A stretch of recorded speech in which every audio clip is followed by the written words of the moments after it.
McKinnon shelled out a few $1,000s to settle a campaign finance issue.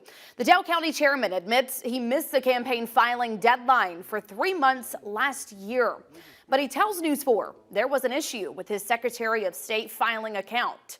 He claims his daughter, also his accountant, could not access software to submit the reports. McKinnon says he could have appealed but thought it's best to put the matter behind.